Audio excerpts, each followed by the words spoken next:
열왕기 상하. 열왕기 상하의 기록 목적은 솔로몬 왕의 통치, 왕국의 남북으로에서의 분열, 각 왕국의 상승과 하강, 그리고 아수르와 바벨론에 의한 두 왕국의 멸망을 기록함으로써 이스라엘의 흥망성쇠는 하나님과 율법, 그리고 하나님께서 선택하신 장소인 예루살렘에 대한 왕과 백성들의 태도에 달려있다는 역사적인 교훈을 전해주고 있습니다. 저자는 탈무드에 따르면 에레미야라고 합니다. 특징으로는 하나님께 순종, 불순종하였는가를 기준으로 하여 왕을 중심으로 이스라엘의 역사를 평가한 역사적인 기록물입니다. 이스라엘을 통한 하나님의 구원의 역사를 다루기 때문에 왕의 행적뿐만 아니라 그들에게 예언의 말씀을 전한 선지자의 활동도 보여주고 있습니다. 하나님의 구원사에 초점을 맞추었기 때문에 세상의 관점으로 볼 때 군사적, 경제적, 정치적으로 약한 나라를 이루었던 왕이라고 할지라도 하나님께서 특별한 의미가 있는 경우에는 자세히 묘사하고 있습니다. 바벨론 유수는 하나님께서 당신의 백성을 보호할 힘과 능력이 없어서가 아니라 백성의 죄에 대한 심판의 결과임을 보여주고 있습니다. 내용을 우리가 알아보면요, 1장서부터 11장까지는 솔로몬의 통치, 그리고 12장서부터 17장까지는 분열 왕국의 역사, 그리고 18장서부터 25장까지는 남유다의 역사로 나타나는데요. 먼저 솔로몬의 통치에서는 솔로몬 왕의 왕위 계승이 1장서부터 2장까지 나오고, 지혜로운 왕 솔로몬, 그리고 성전 건축에 대해서는 5장서부터 9장까지 나오게 됩니다. 그리고 솔로몬의 영광, 솔로몬의 몰락과 죽음의 순서대로 성경이 기록되어 있고요.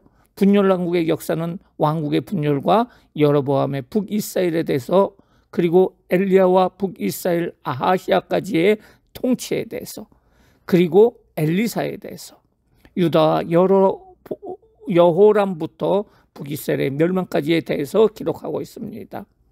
남유다의 역사는 히스기야와 이사야, 므낫세와 아몬,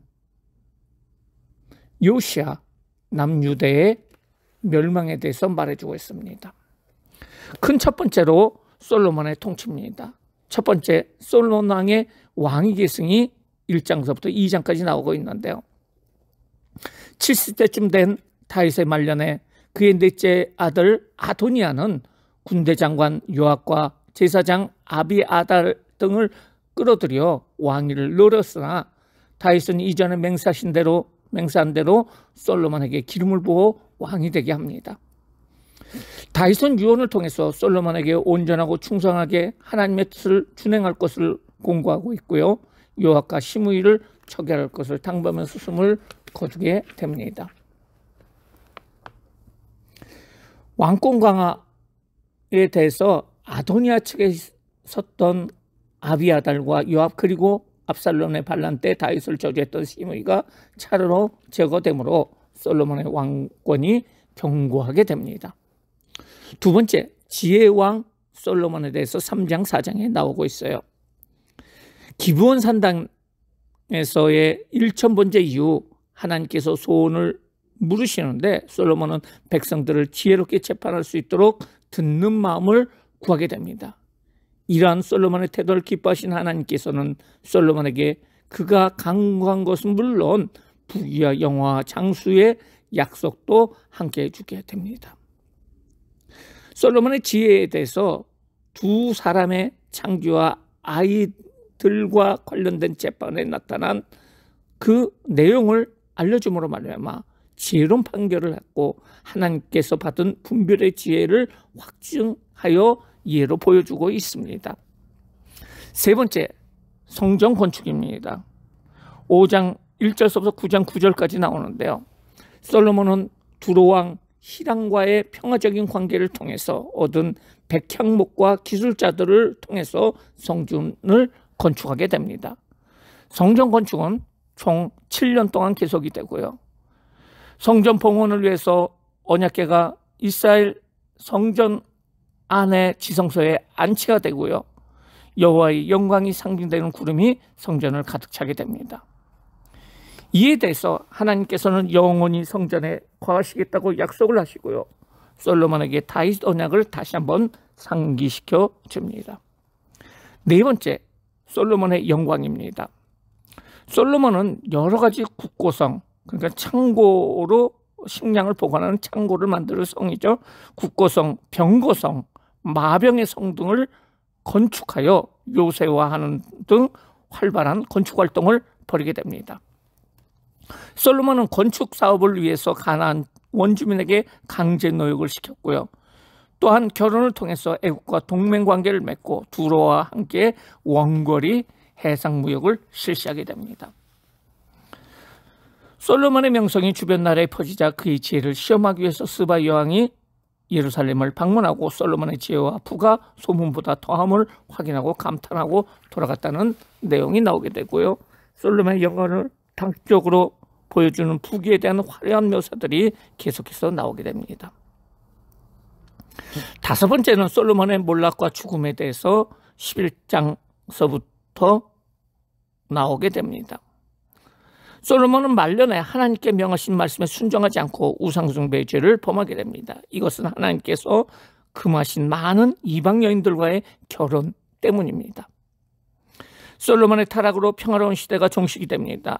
하나님께서는 에돔의 왕족 하닥과 후에 수리아 왕이 된 엘리아다의 아들 르손으로 하여금 그의 대적이 되게 하십니다. 선지자 아히야는 자신의 겉옷을 12조각으로 찢어서 그중 10조각을 여로보암에게 줌으로써 하나님께서 그를 10지파의 왕으로 삼을 것이며 솔로몬의 아들에게는 2지파를 줄 거라고 예언을 하게 되고요. 이에 솔로몬의 여로보암에 대한 살해 시도가 있었지만은 실패하고 이후 솔로몬은 사망을 하게 됩니다. 큰 두 번째, 분열 왕국의 역사를 말씀드리겠습니다. 첫 번째, 왕국의 분열과 여로보암의 북이스라엘의 통치에 대해서 열왕기상 12장서부터 16장까지 나옵니다.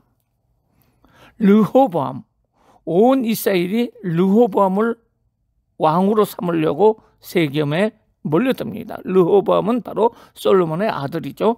백성들은 솔로몬이 시킨 고역의 멍에를 가볍게 해달라는 것을 요청하였으나 르호보암은 백성들의 요청을 거절하게 되고요. 이에 따라 아히야의 예언대로 왕국은 분열이 됩니다. 그래서 르호보암은 유다로 도망치게 되죠. 여로보암, 북이스라엘은 여로보암을 새 왕으로 세우게 돼요. 10지파가 새 왕을 세우게 되고요. 그러나 여로보암은 자신의 정치적 목적 때문에 이스라엘을 죄악으로 몰고 갑니다. 여로보암이 베델의 제단에 분향할 때 유다로부터 온 예언자의 경고를 받았음에도 악한 길에서 돌이키지 않고 이로 인해서 북이스라엘 왕국은 멸망으로 치닫게 됩니다. 14장서부터 16장까지는 여러 가지 왕에 대한 통치에 대해서 얘기를 하고 있는데요. 남유다의 왕으로서 르호보암은 우상숭배를 했고 심판으로 애굽의 왕 시삭의 침공을 받았다. 그 아들 아비암은 여호와 앞에 온전히 행하지 못하였다라고 기록되어 있고요. 아사는 우상숭배를 척결하고 하나님께 충성하였고 그리고 나라를 구하였다라는 것이 나오게 됩니다. 북이스라엘의 왕으로서 나답에 대해서 나옵니다. 그의 아버지 여호보람처럼 하나님을 배반하는 악을 저질렀고요. 바하사의 모반에서 살해가 됩니다. 바하사는 역시 악한 왕이었습니다. 남유다의 아사와 계속 전쟁을 치르게 되고요. 엘라는 선지자 예후의 예언대로 군대 지휘관 시므이의 반란에 의해서 살해가 됩니다. 오므리는 군대 지휘관으로서 시므이의 반란을 진압을 하고 경쟁자인 디브니를 물리치고 왕이 되는데요. 그 왕조가 바로 오므리 왕조라고 할 수가 있고요. 사마리아를 수도로 삼고 그는 악한 왕이었습니다. 아합입니다. 아합은 시돈 공주 이세벨을 아내로 삼고 바울과 아세라를 숭배하며 바알 신전을 사마리아에 건축하는 악행을 행하게 됩니다. 두 번째, 엘리야와 북이스라엘 아하시아까지의 통치에 대해서 17장 열왕기상 17장서부터 열왕기하 1장까지 나오게 됩니다. 아합이 폭풍과 풍요의 신 바알 숭배를 이스라엘에 들여오자 하나님께서는 엘리야를 통해서 이스라엘 수년간 가뭄이 계속될 것이라는 예언의 말씀을 내립니다. 엘리야는 이스라엘 백성이 하나님과 우상을 겸하여 숭배하는 것을 책망하면서 제단에 불이 내리게 함으로써 누가 참 하나님인지를 증명할 것을 제안을 하게 되고요. 바알 선지자의 처절한 노력은 실패하지만은 엘리야는 불로 응답하신 하나님의 기적을 보이게 되고 백성들은 하나님만이 참 하나님이다라는 것을 인정하고 바알 선지자들을 모두 죽게 됩니다. 이후에 엘리야의 간절한 기도 후에 비가 내림으로 가뭄이 끝이 나게 됩니다. 엘리야는 이세벨의 보복을 피해서 광야로 도망가다가 로뎀나무 아래서 절망과 고독 속에 죽기를 간구합니다. 하나님께서는 천사를 통해서 엘리야에게 떡과 물을 주시고 생명을 지켜주시고 호렙산에서 새로운 사명을 확인시켜 줍니다. 아합은 아람의 첫 두 차례 전쟁에 승리하지만은 결국 하나님의 말씀을 거역하여 아람 왕 벤하닷과 조약을 맺고 그를 풀어줍니다. 이로 인해서 아합은 자신이 대신 멸망할 것을 예언을 듣게 됩니다. 아합은 나합을 죽이고 포도원을 빼앗습니다. 이에 하나님께서는 그의 가문의 심판을 예고하자 회개함으로 심판이 일시적으로 유예가 되기도 하지만은 아합은 유다왕 여호사밧과 동맹하여 벌인 아람과의 전쟁에서 죽음으로 나봇의 핏값을 치르게 되는 모습을 볼 수가 있습니다. 여호사밧과 아하시아, 여호사밧은 죄악된 북이스라엘과의 동맹으로 유다를 죄악으로 빠뜨리는 결과를 낳았습니다. 아합의 아들 아하시아는 바알을 섬기고 자신의 질병에 대해 에고른 신 바알세붓에게 묻는 죄를 저지르게 됩니다. 엘리야의 선포대로 아하시아는 죽고 여호람이 왕이 됩니다. 세 번째, 엘리사에 대해서 열왕기하 2장서부터 8장까지 나오게 됩니다. 엘리사는 엘리야가 승천하기 전까지 엘리야와 동행하게 됩니다. 그는 엘리야의 갑절의 능력을 받아 그의 후계자가 될 것을 구하여 응답을 받게 됩니다. 그는 그 이후에 생명과 죽음이 하나님 말씀에 대한 순종 여부에 있음을 증명하는 수많은 기적을 보이게 됩니다. 이스라엘 왕을 매복 공격하려던 아람 왕의 계획이 엘리사로 인해서 번번이 실패하자 많은 군사들을 보내어 엘리사가 있는 도단성을 포위하게 됩니다. 이때 엘리사는 두려워하는 사안의 눈을 열어 하나님의 불말과 불병거를 보여줍니다. 엘리사는 기도로 적군의 눈을 어둡게 하여 사마리아 성으로 인도한 후 은혜를 베풀어 그들의 땅으로 돌려보냅니다. 이후에 아람 왕 베하닷의 포위 공격과 심한 기근으로 사마리아는 참혹한 지경에 이르게 됩니다. 이런 상황에서 나병 환자들의 발소리에 아람 군대가 도망하는 그런 기적이 베풀어지고 그것으로 모든 공공한 상황이 해결됩니다. 아람 왕 베하닷은 엘리사의 예언대로 병이 낫지만은 하사엘에게 살해되고 왕위를 뺏기게 됩니다. 엘리사는 또한 하사엘이 이스라엘에 행한 악에 대해서 예언하게 됩니다. 네 번째, 유다의 여로람부터 북이스라엘의 멸망까지가 열왕기하 8장서부터 11장까지 나옵니다. 유다 왕 여호람과 아합의 딸 아달랴가 결혼함으로써 남유다는 우상숭배의 죄를 빠지게 됩니다. 여호람의 뒤를 이어 왕이 된 아하시아도 우상숭배를 계속하죠. 엘리사는 한 제자를 길랏 라봇에 있던 예후에게 보내고 기름으로 그를 이스라엘 왕으로 세우게 되는데요. 예후가 바알 숭배를 근절하긴 했지만은 여호와의 율법대로 여로보암의 금송아지를 숭배를 중단하지 않았기 때문에 하나님께서는 예후의 왕조가 4대까지만 이어질 것이라고 말씀하십니다. 열왕기하 11장서부터 16장까지는 남유다와 북유다의 여러 왕에 대해서 설명을 하고 있는데요.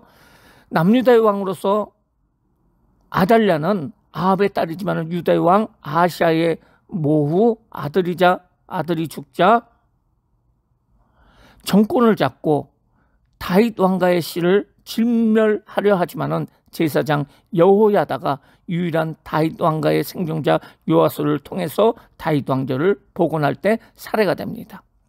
요아스, 여호야다의 교훈을 받은 동안에는 성전을 보수하는 등 하나님을 정직히 섬기지만은 아람의 침공 때 성전의 성물과 보물을 아람 왕 하사엘에게 넘기게 되고 결국 모반으로 살해되는 인물입니다. 아마사, 하나님의 율법에 어느 정도 충실한 왕이지만은 후에 교만하여 북이스라엘 요아스 왕과 전쟁을 벌여 포로가 되기도 합니다. 결국 아버지처럼 모반으로 살해가 됩니다. 아샤라, 산당을 제거하지 않으므로 백성들이 여전히 산당에서 제사하고 분향을 하게 되고요. 하나님께서 나병으로 치심으로 죽는 날까지 별궁에 거했다고 나오고 있고요. 요담은 하나님 보시기에 정직히 행하였으나 역시 산당을 제거하지 않습니다. 아하스는 우상숭배를 불신앙적인 태도로 보이게 되고요. 아람과 북이스라엘과 연합하여 유다를 공격했을 때 스스로 아수르의 봉신이 되어 많은 조공을 보냅니다. 다메섹에 있는 이방 제단의 모양을 본따서 새 제단을 만들어 예루살렘 성전에 두고 성전 건축 등을 개조하는 등 아수르에 부속된 그 모습을 보이게 됩니다. 북이스라엘 왕에 대해서 말씀드리는데요. 여호아하스는 예후의 아들로서 여로보암의 죄를 계속하여 따라하고 진노하신 하나님께서는 아람의 하사엘과 그의 아들 베나닷을 통해서 그를 징벌하시게 되고요. 점점 북이스라엘의 국력이 약화가 됩니다. 요아스, 여로보암의 모든 죄에서 떠나지 아니하지만은 족장들과의 언약을 기억하신 하나님께서 불쌍히 여기셔서 아버지 여호아하스 시대에 아람에게 빼앗던 영토를 되찾게 만들어 주십니다. 엘리사는 자신에게 찾아온 요아스에게 단지 아람에 대한 3번의 승리만을 약속을 하게 되고요. 후계자를 세우지 않고 죽음으로써 이스라엘의 희망이 사라져감을 암시를 하게 됩니다. 여로보암, 선지자 요나의 예언대로 하맛 어구부터 아라라 바다까지 이스라엘의 영토를 회복하였으나 느밧의 아들 여로보암의 모든 죄에서 떠나지 아니하였다라고 나오고요. 여로보암 이후 이스라엘은 왕이 7번이나 바뀌면서 왕국의 멸망으로 향하게 됩니다. 그래서 여로보암, 그 다음에 스가랴, 살룸, 무나햄, 부가히야, 베가, 호세아, 이런 순서로 마지막 왕이 호세아 왕입니다. 북이스라엘의 마지막 왕은 호세아 왕인데요. 그때 아수르의 살마네셀의 침공으로 북이스라엘은 아수르의 속국이 되어 조공을 바치게 됩니다. 호세아는 애굽에게 도움을 청하여 아수르를 배반함으로써 아수르의 재침공을 받아 3년 만에 사마리아는 함락되고 백성들은 아수르의 포로가 되어 끌려가게 됩니다. 아수르 왕은 그 이방 민족들을 사마리아에 이주하는 정책을 펴서 사마리아 땅에 혼혈 백성이 생겨나게 됩니다. 큰 3번째, 남유다의 역사입니다. 첫 번째, 히스기야와 이사야입니다. 히스기야가 하나님의 명령을 의지하고 계명을 지키며 아수르 왕을 섬기지 아니하므로 하나님께서는 그와 함께 하시고 어디를 가든지 형통케 하셨습니다. 그 후에 유다의 여러 왕 중에서 그러한 왕이 없었다고 성경은 표현되고 있고요. 아수르에게 복종을 거부한 유다를 사네립이 공격해 왔을 때 히스기야는 성전에 수취한 막대한 조공을 바치며 항복을 합니다. 히스기야의 조공을 받고 난 이후에 사네립은 고관들을 보내어서 다시 항복을 요구했으나 그중 랍사게는 이스라엘 하나님의 능력을 부인하는 연설로 항복을 강요합니다. 국가위기에서 히스기야는 옷을 찢고 선지자 이사야에게 유일한 구원이신 하나님의 뜻을 묻게 되는데요. 이사야는 백성들에게 하나님을 신뢰할 것을 권면하며 구원을 약속합니다. 히스기야는 병들어 죽게 되었지만 힘이 통곡하여 기도함으로 15년간의 생명 연장을 약속받게 됩니다. 두 번째, 므낫세와 암몬입니다. 히스기야의 아들 므낫세는 55년 동안 악정을 펼치는데요. 그의 죄는 북이스라엘과 남유다 왕들의 모든 죄를 종합한 죄라고 말할 정도로 악행을 행합니다. 하나님께서는 사마리아와 북이스라엘에 행한 심판을 예루살렘과 남유다에도 내릴 것이라고 말씀을 하십니다. 요시야, 세 번째 요시야 왕입니다. 요시야는 8살의 어린 나이에 왕이 되었는데요. 다윗 왕과 같은 의로운 통치로 칭찬을 받습니다. 그는 성전을 수리하고 그 과정에 발견된 율법책의 내용에 관련하여 하나님께 묻고 그로부터 율법책에 기록된 대로 종교 개혁을 실시합니다. 요시야의 개혁에도 불구하고 므낫세의 죄와 백성들의 뿌리 깊은 타락으로 인해서 하나님의 진노는 돌이켜지지 않습니다. 유다 예루살렘이 멸망하고 성전은 파괴되며 백성들은 유배에 처해지게 된다고 예언을 받게 되고요. 요시야는 아수르를 도우러 가는 애굽 왕 바로 느고에 맞서다가 묵기도에서 전사하게 됩니다. 네 번째, 남유다의 멸망입니다. 바로 왕인 느고는 요시야의 아들 여호 아하스를 죽이 석 달 만에 애굽의 포로로 끌고 가게 되고요. 그 대신에 엘리야김, 이름은 다시 변경해서 여호야김이라고 하는데 여호야김을 유다의 왕으로 세우게 됩니다. 바벨론 왕은 여호야긴의 숙부 아따니아를 시드기야로 개명하여 왕으로 임명하는데 그도 하나님 보시기에 악을 행하며 결국은 바벨론을 배반하게 되고요. 시드기야의 배반으로 인해서 느부갓네살 왕이 2차 침공해서 예루살렘을 18개월 동안 그 공격을 하고 결국은 함락을 하고 예루살렘 성과 성전이 파괴되고 비천한 자를 제외한 백성들은 모두 포로로 바벨론으로 끌려가고 성전의 보물도 모두 약탈됩니다. 바벨론에 의해서 유다의 총독이 된 그달리아는 유다 왕족이었던 이스마엘에게 죽임을 당하고 남은 백성들은 애굽으로 도망하게 됩니다. 예루살렘이 멸망한 지 26년 동안 포로에 끌려갔던 여호야긴은 바벨론 왕의 호의로 바로 옥에서 풀려나게 됩니다. 즉 유다는 그 바벨론에 의해서 시드기야 왕 때 20명의 20번째 왕으로서 주전 586년에 멸망을 하게 되고요. 북이스라엘은 호세아를 통해서 아수르에서 722년에 멸망하는 모습을 볼 수가 있습니다. 오늘 말씀의 적용과 실천입니다. 우리는 솔로몬의 인생을 통해서 하나님께서 주신 엄청난 복이 죄악으로 인해서 어떻게 급격히 무너질 수 있는지를 우리는 보았습니다. 우리는 하나님을 의지하기보다는 세상 사람들의 방법을 취했던 솔로몬의 길을 따라 죄를 행하고 있지는 않는지 생각해 보시기 바랍니다.